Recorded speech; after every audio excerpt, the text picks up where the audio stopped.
Hello everyone, Steve Gardens 85 back here again for my how-to video for making a raised bed planter.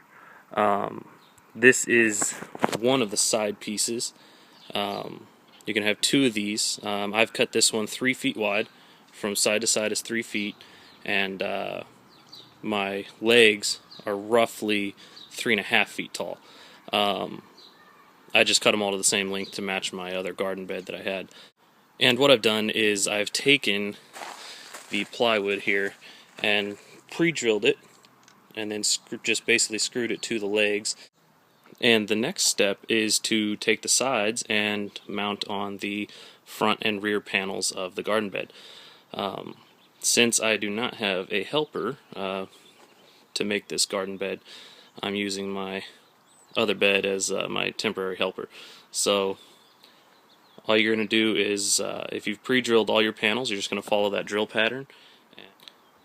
I recommend using screws, as nails are permanent and screws can be temporary if you need them to.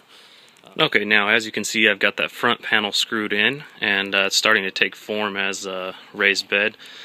Starting to look kind of similar to that one.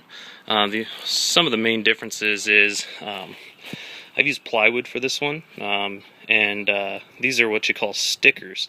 They're 2x4s that go into the units of lumber that they sell at Lowe's and Home Depot. You can typically get them for free, which is what I did. I looked for the pressure-treated 2x4s, just because they'll last longer out in the weather. And my last step here is going to be to put on the back panel and to make this garden bed a full rectangle. So stay tuned. Alright, so now I have the entire frame of the garden bed put together, and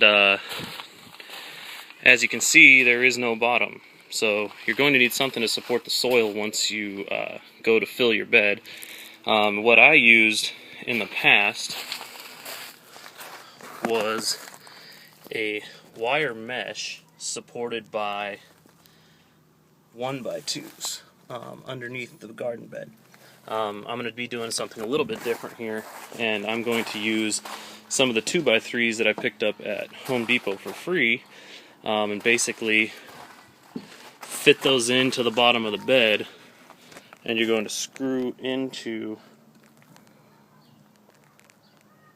through the plywood and into the 2x3, so you can get it as low as possible on the garden bed, so that leaves the most room for soil.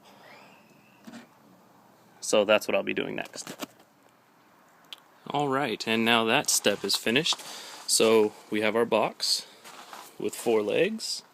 My box is 3 feet long by 4 feet wide, and I have put 2 1x3 supports in between that are going to support my next part of the project, which will keep in and contain the soil while also allowing it to drain.